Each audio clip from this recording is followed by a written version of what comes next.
Shalom, call halal Yahweh, Bahasham, Yahweh Shai, Bahasham Rakha HaKadosh, which is the Holy Spirit that guides all things. Double honors to the apostles and elders at Great Millstone who rule well. And we also want to give peace and salutation, as always, to the elect, the house of David. And wanted to do a brief lesson on something that I meditate on often, and how, we understand that we live in a filthy, polluted earth. And the reason that it's so polluted is because it is in the hands of the wicked. And the wicked man who rules the earth, all right, the nation of people who rule the earth are the biblical Edomites. And we understand that spiritually they go back to Cain, all right. And when you read up on Cain, as a matter of fact, I'll get it real quick. Genesis, the 4th chapter. Okay. Genesis, the 4th chapter. What did the Lord tell Cain? All right. In the 11th verse, it says, and now, Genesis 4:11, and now art thou cursed, all right, from the earth, which hath opened her mouth to receive thy brother's blood from thy hand. All right. When thou tillest the ground, it shall not henceforth yield unto thee her strength. Okay. A fugitive and a vagabond shall thou be in the earth. And he fits this, a fugitive and a vagabond, all right, to a T. All right. However, we're going to focus on the part where it says he's cursed from the earth. All right. Meaning him and the earth are in opposition to one another, which is why his rulership, all right, although the earth, it's you still see beauty, but it's not giving forth its full strength. Okay. Like we went into, he chops the trees down. He sprays all sorts of chemicals and pollutants in the air. Okay. His trash, openly out in the streets, just, filth on top of filth, blood. Okay. Blood pollutes the land. All right. There's massive amounts of blood. All right. In this earth, especially here in America, man. And one thing you notice, which I want to get into, the earth stinks, man. When you walk out into the earth, all right, there should be a sweet smell, man. There should be a smell, the earth actually has a scent, there's particular things in the earth that are supposed to emit a sweet savor, man. And those things help your mood. They affect, they aid you in your life. And in the kingdom of heaven, those things are going to be, all right, brought back in their strength. Now, you remember in the early 80s, when you would wake up in the morning and walk outside, you would smell the pine, the combs to a degree. But as things got worse, music is worse, people are worse, food is worse, everything's worse, because we're living in the day of the wicked. Okay. And wickedness has to take its root. All right. This was a punishment so that we could understand 360 degrees of the Lord's way. All right. Both righteous and wicked. And what we're going to do is judge the earth in complete righteousness now that we understand the fruits of wickedness. Okay. But the man who controls the earth, okay, is cursed from the earth. So the earth is not giving forth its strength. Therefore, sometimes you may be driving and you'll just smell complete shit, man. All right. There's not a day that goes by where I don't just smell a foul odor, whether it be a person or whether it be the water that you're passing by or a meal or whatever it may be, a paper mill, but you pass by food places, they emit stink, especially these Hamite restaurants. All right. They stink, man. All right. There's a very, very foul odor in the earth, man. All right. And that is because, as we're going into, all right, the earth is not yielding, all right, her strength. Okay. Why? Because the wicked is ruling the earth. All right. It says what? Now art thou cursed from the earth, which have opened her mouth to receive thy brother's blood. All right. Which this world is full of the blood of the Israelites. All right. Because you have to understand this story of Cain and Abel. All right. Spiritually, is Jacob and Esau. They both came out of Adam, just as Jacob and Esau both came out of Isaac. Okay. Which is Adam is Yahweh Shai and Isaac is Yahweh Shai. spiritually, if you can receive it, for those who have ears. Now let's get Isaiah the 24th chapter real quick, because what did it say? Cain was cursed from the earth. Okay, so when you get Isaiah the 24th chapter, okay, what does it say? All right.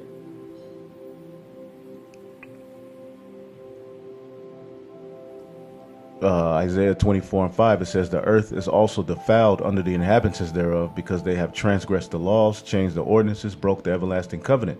Which, when we get into our kingdom, we're going to instill the law, statutes, and commandments, man. And everything that the Lord created will give forth its strength, man. Whether it go from an ant, all right, to a pine tree, to women, all right, men, everything will be in its rightful order, man. And we're gonna see, all right, actual life spring forth on the earth, man. Okay, and the earth is gonna smell good, man, and that's something I look forward to, man. A beautiful smelling earth, man, because there's so many smells in this earth, man. Some the Lord has opened us up to, but there's particular things that we haven't been open to, that I cannot wait, for the Lord, to show us, man. All right, because this whole earth, man, is a beautiful vessel, man. So it says the earth is defiled under the inhabitants thereof, because they have transgressed the laws, changed the ordinances, broken the everlasting covenant, which is the righteous way, all right, that was given orally to Adam, all right, and eventually was written down on stone at the time of Moses, which is the law, statutes, and commandments, the righteous way, the righteous order, which in the kingdom of heaven, we're just going to be that. We're not going to have anything written down. All right, it's going to be in us. Therefore hath the curse devoured the earth. Okay, and they that dwell therein are desolate. All right, and the way that the earth smells and the way that the earth is being treated is a big part of how desolate, all right, the people are, man, how desolate everything is. Okay, therefore the inhabitants of the earth are burned and few men left. All right, the curse that devoured the earth is what? Okay, let's get Job 9:24. Okay, Job 9:24 says what? The earth is given into the hand of the wicked. Okay, he covered the faces of the judges thereof, if not where and who is he? So the earth is given into the hand of the wicked. Now, what does Proverbs 3 say? Real quick, and we'll go back to that. Salakia. All right, Proverbs 3. We're going to go to 33. It says, the curse of the Lord is in the house of the wicked, but he blesseth the habitation of the just. And we know, all right, that the wicked, in Malachi, the 4th chapter, all right, Malachi, the 1st chapter, actually, the wicked, all right, Malachi, all right, chapter 1 and 3, and I hated Esau. He loved Jacob, and he hated Esau, and laid his mountains and his heritage waste for the dragons of the wilderness. Whereas Edom said, we are impoverished, but we will return and build the desolate places. All right. Thus saith the Lord of hosts, they shall build. All right. And they have built. You have the Renaissance period, but they have rebuilt the ancient Roman Empire through the NATO, EU, and Babylon the Great. Okay. They shall build, and they have the control of the whole planet Earth. But I will throw down and call them the border of wickedness. Okay. And the people against whom the Lord have indignation forever. So they're the adversary of righteousness. And the way that they are running the earth is contrary to righteousness, man. This is the curse that has devoured the earth, man. Okay, because why? Cain, all right, who's the spirit of Cain, all right, the spirit of Satan was in Cain. What did it call Cain? All right.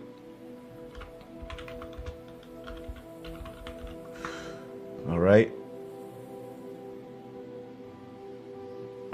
Called him the wicked one. All right. Let's see where that's at. I'll get it in the blue letter. It'll probably pop up better in the blue letter. Okay. Called Cain the wicked one, man. So the earth is just all tore up, man. And one of the biggest issues, one of the things that bothered me the most is the way that the earth smells, man. Okay. This is 1 John 3 and 12. Not as Cain, who was of that wicked one. See that? So Cain and Esau are synonymous. And when you do the research on Cain, man, his family line was very, very destructive and wicked to the earth, man. And they were heavy in the weaponry and artillery. They were the first ones to build weapons, actually. All right, going into Tubal Cain, when you get Genesis, the 4th chapter, reading down, it shows you that these people were blessed with the sword as well.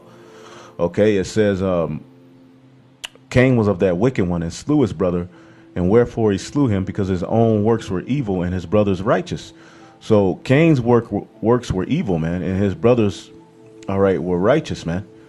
Okay, so when we get into the kingdom of heaven, all right, everything is going to be restored, all right, to its proper order. Okay, and this is 2nd Esdras, the 6th chapter.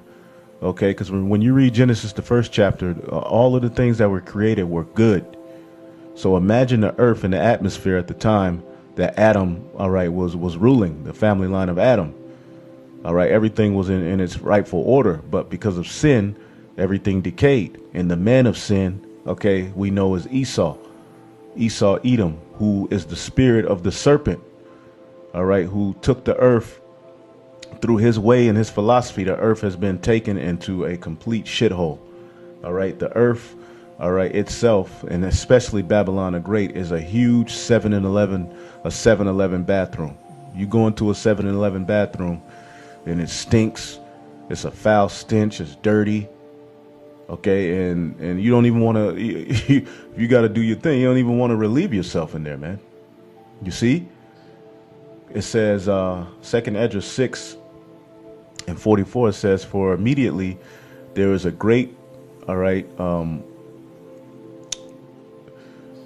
start at 43. It says, for as soon as thy word went forth, the work was made. All right, and that's Yahushai, all right, and the holy angels, the Alahayim.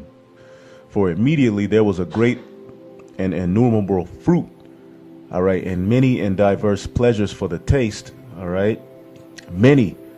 Some of them we're privy to, and some of them we don't know anything about, all right. Some of them Esau hides from us because they're very beneficial to our life. Some of them the Lord just doesn't have us to know about, because when you get Sirach, the 43rd chapter, real quick. Sirach, the 43rd chapter, it tells you what, all right. Sirach 43:31, it says, who have seen him that he might tell us, and who can magnify him as he is? It says, there are hid greater things than these be, for we have seen but a few of his works. For the Lord have made all things, and to the godly have he given wisdom. Okay, and when you go into wisdom, all right, wisdom is likened unto a beautiful smell, man. And there's something about beautiful smells, all right, that it does something to your spirit. It does something to the atmosphere. And when you read the scriptures, the Lord always talks about beautiful smells, man. Sweet savors, man. Okay, showing you he's the ultimate Judite. Okay, it's, beautiful smells and off smells. It makes him angry, man. And righteousness and wisdom is likened unto beautiful smells. As a matter of fact, real quick, Sirach, the 24th chapter, speaking of wisdom, all right, which Yahushai is wisdom.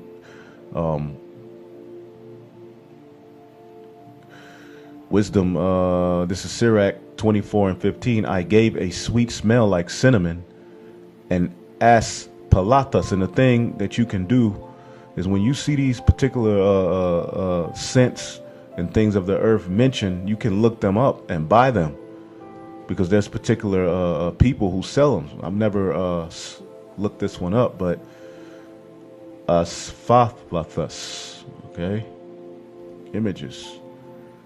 All right, I'm gonna look this up, and I'm gonna probably get this smell next week, because I want to smell these things, man. I'm very interested in the smells that the Creator made, okay, that the Alahayim through the blueprint of the Creator made. Because we can always go get some Kenneth Cole perfume or whatever, but getting into the Lord smells a little bit more fulfilling, in my opinion.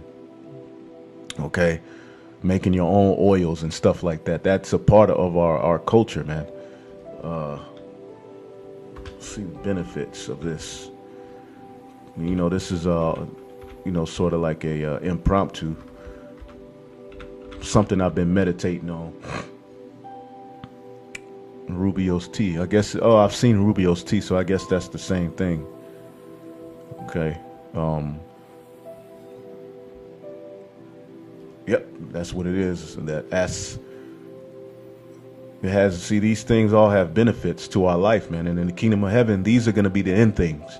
Just like in this kingdom, medicine and destruction, or they'll take some of what the Lord created and add chemicals to it, to basically get you hooked and destroy you at the same time, but you get some benefits. In the kingdom of heaven, all of these things are going to be the end thing, man. Okay? And this whole doctrine is likened into a sweet savor in medicine, man. But you can read, allergies. Looks like I got something to look up. To get muscle spasm, diabetes. You got brothers who have diabetes. You found something out of the Holy Scriptures that can possibly aid you. All right. And remember prayer before all. So Salaki, I just wanted to look that up. It says, I gave a sweet smell like cinnamon and aspalathus, all right, rubios, and I yielded a pleasant odor, all right, like the best myrrh, all right. And myrrh, man, especially in a powder form, because a lot of these different resins, you'll get them and you can kind of smell them, but once you open it up and make it into a powder form or into an oil form, it's potent as hell, man. But wait till we get into the kingdom of heaven. These things are going to emit odors like never, like man, the whole earth is going to be, especially where I dwell. All right.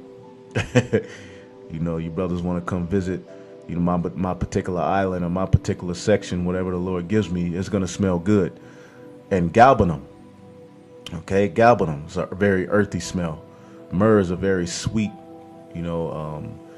some of it is sour or sweet, myrrh means bitter. But galbanum and onyx and sweet storax and a fume, and that's the fume of frankincense in the tabernacle. Okay. Frankincense in the tabernacle. So the Lord, all right, likens his wisdom, all right, unto a beautiful smell. Now, another thing I was looking up, just imagine when we get beamed up on those chariots, man. Okay. How beautiful the smell is going to be on those chariots, man. I was doing some reading. Song of Solomon, the 3rd chapter. Okay, and I read across this scripture. All right, Songs of Solomon, chapter 3 and 6. It says, "Who is this that cometh out of the wilderness like pillars of smoke, perfumed with myrrh and frankincense, with all powders of the merchant?" See, powders, when you make them into a powder, man, that's pretty much how you add it to the oil. All right. And this is speaking of Yahweh Shah on the chariot, and I'll prove it. Okay. So when we get up on those chariots, imagine the smell, when we get on those chariots, man. Who is this that cometh out of the wilderness like pillars of smoke, perfumed with myrrh and frankincense, with all powders of the merchant? Okay. Behold, his bed, which is Solomon's, all right. And we know who Solomon is in the spirit. Okay. 80 valiant men are about it, of the valiant of Israel, representing the elect. All right. His men. Okay. They all hold swords, being expert in war. And the sword is symbolically this truth, man. Okay. But he did actually have men, all right, who guarded, even his bedroom, man. All right. Every man hath his sword upon his thigh because of the fear in the night. And we're living in the fear of the night, man, because in the night, that's when the enemy can come, and the enemy is on his way. So this is all spiritual, man. King Solomon made himself a chariot of the wood of Lebanon. So when you read about these different woods in the scriptures, they all have smells, man. They all emit smells, and the Lord was very particular about the type of wood that he would want you to offer up a sacrifice with. Aloes wood, cedar wood. Okay? There's various woods in the scriptures that are mentioned, all right, and they smell good. So imagine the smell of the kingdom of heaven, because all of the trees are pretty much chopped down here by Esau, man. There's a few places where you can go and there's trees, and you get a a sense of what, the atmosphere can smell like. But imagine in the kingdom of heaven, man. It says he made the pillars thereof of silver and the bottom thereof of gold, the covering of it of purple, in the midst thereof being paved with love. The midst of those chariots, because this is talking about the chariot, paved with love for the daughters of Jerusalem. And who are the daughters of Jerusalem, man? The elect. Okay? The elect, likened unto a woman. Let's get Isaiah 52 real quick. And this lesson is pretty much going all over the place, but hey, it's all the spirit. Isaiah 52:1. Awake, awake, put on thy strength, O Zion, put on thy beautiful garments, O Jerusalem, the holy city. For henceforth there shall no more come unto thee the uncircumcised and the unclean. Shake thyself from the dust and sit down, O Jerusalem. Loose thyself from the bands of thy neck, O captive daughter of Zion. So the daughters of Jerusalem, who needs chariots, the chariots of salvation, all right, are going to be paved with love, man. All right, for the elect. It says, go forth, O ye daughters of Zion, all right, and behold King Solomon, the King of peace, which is Yahushua, with the crown wherewith his mother crowned him in the day of his espousals. All right, and who are we espoused to, man? All right, Yahushua, man. Okay, and he is wisdom. He is the fulfillment of wisdom. He is the Most High's wisdom in the day of the gladness of his heart. So here it is. Those chariots are going to smell like frankincense, myrrh, and the powders of the merchant, man. So imagine when we get beamed up, the smell and the taste of that wine, the smells of everything, how righteousness is going to be. Because when you were going to the temple, okay, what would you have, man? Sweet savor, man. So how much more the chariot, man? Sweet savor. When you look up, type in sweet savor, the priest would offer up those sacrifices and burn incense all day long, man. You know, we don't have to get the scriptures, but the sweet savor is something that the Most High is very, very dear to. He loves beautiful smells, man. Just as we love beautiful smells. Okay, just you type in incense, do a search on incense, you're going to see a bunch of scriptures. All right, this is just the Apocrypha. All King James, incense is a big part of our culture, man.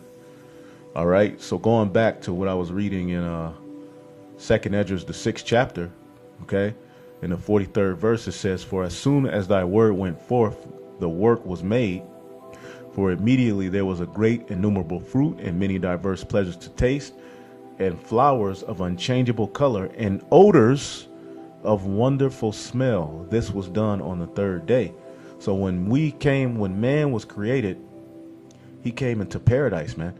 He came into a beautiful, so imagine the atmosphere at the time that man came onto the earth. All right, which was the 5th day. Okay. Imagine that, man. So when we get into the kingdom of heaven, all right, going back to the scripture I wanted to start with, Baruch 5:8, it says, moreover, even the woods of every sweet smelling tree shall overshadow Israel by the commandment of the Most High, man. All right, we ain't seen nothing yet, man. It says, for the Most High shall lead Israel with joy and the light of his glory, with the mercy and righteousness that cometh from him, man. So the earth is not going to be smelling like shit, man. Okay, the earth is not going to be stinking when we get control of it. There's not going to be numerous chemicals in the atmosphere killing 600,000 children a year. The earth will be guided and ordered through what? The law, statutes, and commandments, man.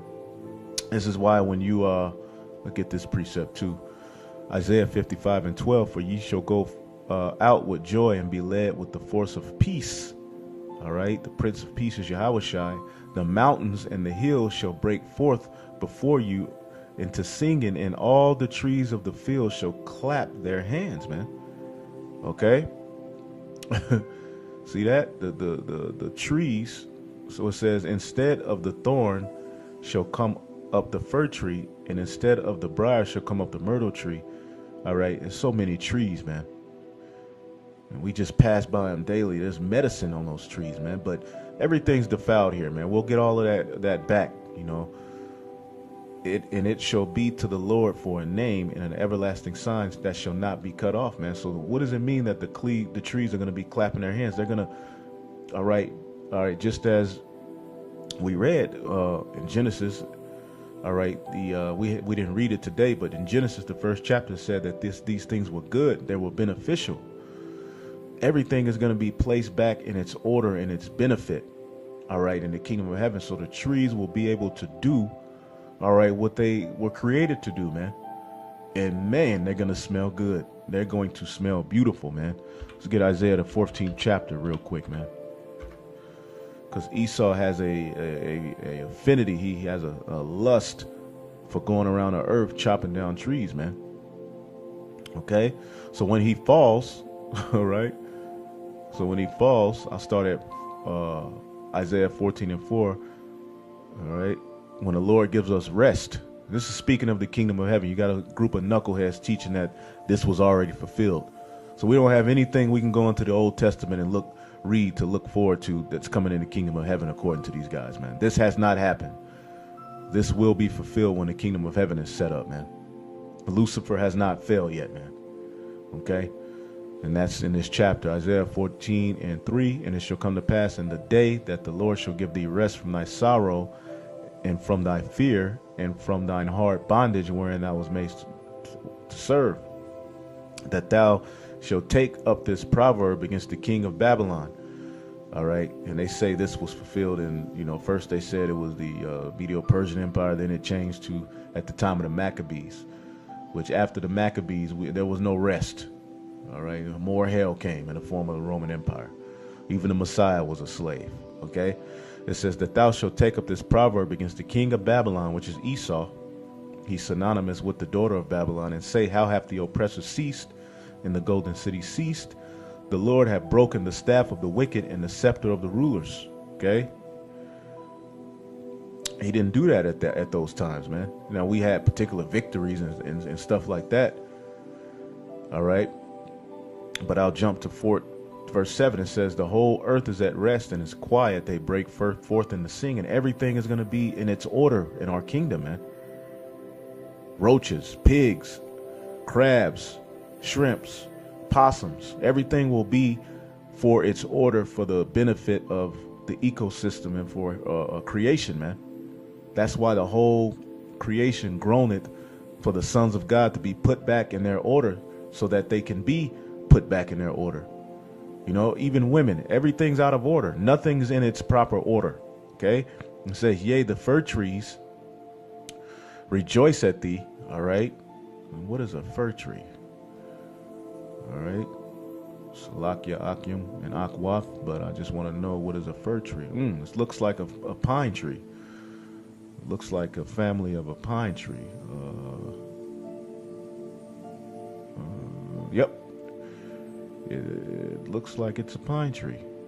And pine trees are beautiful, man. Very, very, balsam fir. Something like what you smell when you get a Christmas tree. It has that type of smell to it. Beautiful, man. The Lord is beautiful, man. Yep. So imagine that smell just in its, and I'm talking about in its, in its strength, man. Because we smell these things. It's not like the tree that they use for Christmas is wicked, when they actually have a real one. It's just the way that they use it and how they bow to it, man. These heathen took the creation, or even sex, and they were like, this shit is amazing. We got to worship it. No. We worship the creator who made these things. All right. But they're, like things like a triangle, stuff like that in itself isn't wicked. All right. It's just the way that the heathen use it is wicked. Okay. That's a fir tree. They're going to rejoice because they ain't going to be used for wickedness anymore, man. Not in our kingdom. Okay. They're going to be rejoicing. All right. Cedar trees, man. Beautiful trees, man. Cedar wood. All of these things are beautiful, man.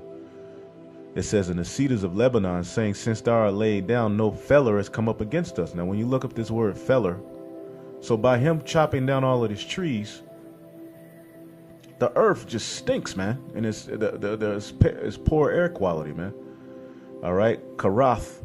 All right, to cut down, and Esau is a master of cutting down trees. Now, there is a particular word for someone who cuts down trees, and I believe the Apostle Kabar went into it. If a brother or sister knows that, or if a brother knows that term, anybody knows that term, put it on the comment board. You know, I forget the name of it, but there's a particular name to what Esau is doing when he cuts the trees down. To cut down, to cut a part off, to eliminate, to kill, to cut a covenant, to cut off, all right, to hew, all right, and that's what Esau's doing. He cuts the trees down for sport, all right. Now, there are particular trees you can cut down, but he goes all over the earth, and he does it without any balance. He doesn't think about how it's going to affect, you know, the atmosphere down the line. He just does it, man.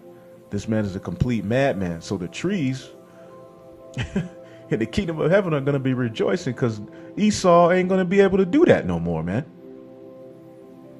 Come up against us, man. He comes up against anything that is carbon-based, life-based, melanin-based. Okay, melanin is carbon. Okay, he is against it, man. Why? Because he's cursed from the earth. Even to how he looks, man. He's cursed from the earth, man. Okay? So in the kingdom of heaven, what is it going to be? It says, moreover, even the woods and every sweet-smelling tree shall overshadow Israel by the commandment of God. The sweet-smelling trees, all right, are going to overshadow Israel. Everywhere we go, it's going to be a sweet smell, man. Okay? And as it says in, what's that, Revelation, the 21st chapter, I believe? Or I'll get Revelation 22. You know, this wisdom going forth, man, itself is going to be a sweet savor, man. Just the earth is just it's going to be a whole new atmosphere, man. This right here is a curse, man. This was something that we're just going to throw in the past, man, and we're going to move forward, man. That's what we do every day in the spirit, man.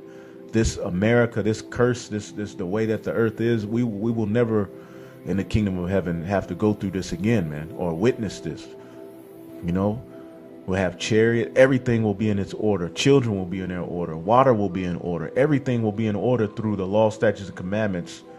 The true wisdom being the common doctrine in the earth, man, through the Israelites. Okay, Revelation 22:1, and he showed me a pure river of water, clear as crystal, proceeding from the throne of the Most High and the Lamb, man. And that's righteousness, man. The ways of righteousness are gonna compass the planet Earth, man. Real quick, let's get Habakkuk 2. All right, Habakkuk 2, and look at this. As a matter of fact, 14 is the point I want, but I want to read something here. It says, for the earth shall be filled with the knowledge of the glory of the Lord as the waters cover the sea. Woe unto him that giveth his neighbor drink, and puttest thy bottle on him, and maketh him drunken also, that thou mayest look on their nakedness. Esau does that, man. And the wine is spiritual, philosophies, off ways, man. Thou art filled with shame for glory. Drink thou also, and let thy foreskin be uncovered. The cup of the Lord's right hand shall be turned unto thee, and shameful spewing shall be on thy glory. For the violence of Lebanon, which is symbolic of the earth, man. But he's destroyed Lebanon, man. the physical landmass. It says, shall cover thee the spoil of beast, which made them afraid because of men's blood, and the violence of the land and of the city and all that dwell therein, man. You see that? He's destroyed every goddamn thing, man. So in the kingdom of heaven, the law, statutes, and commandments, the righteous ways of life are gonna compass the whole earth, man. Verse 2, in the midst of the street, you know, on either side of the river, there was a tree of life which bare 12 manner of fruits, and yielded her fruit every month. 12 manner of fruits. That's plural. All right. I believe fruit is pariyum, or fruit, yeah, paria. As a matter of fact, let's make sure, because a parium, let's see here. Let's make sure that I have it right. You see that? What did the Lord say? And God said, let the earth bring forth grass, and the herb yielding seed, and the fruit yielding and the fruit tree yielding fruit after its kind, whose seed in itself. In this kingdom, there's no seeds in a lot of these fruits, man. But there you go. The Hebrew word for fruit is paria. So I was correct.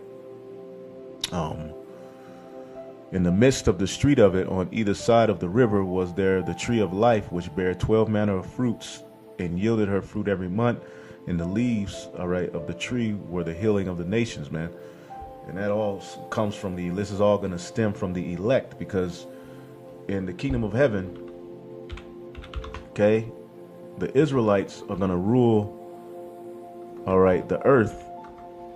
Hebrews 8 and 10, it says, for this is the covenant that I will make with the house of Israel in those after those days, saith the Lord, I will put my laws into their mind, and I will write them in their hearts, and I will be unto them a God, and they shall be unto me a people. And they shall not teach every man his neighbor and every man his brother, saying, know the Lord, for all shall know me. And the all is speaking of Israel.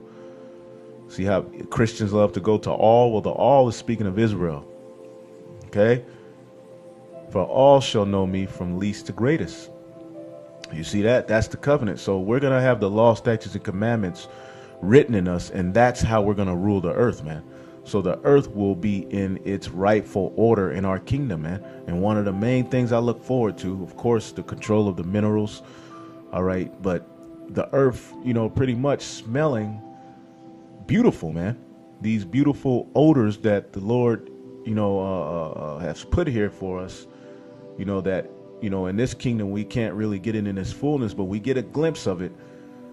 Woo, it's going to smell good, man. It's going to be bad to the bone, man. Unlike this wicked, decrepit, shit-infested, stank-ass kingdom, man. But that was just, something that was on my spirit, something I've been meditating on. I think I had a few more scriptures, but, that's the point. The point was made, yeah,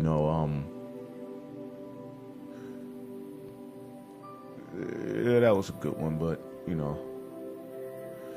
that's pretty much it, man. The point was made through the Spirit. Hopefully I was edified through the Spirit. It was something I had. Oh, yeah. 4 ways smells affect your health and well-being.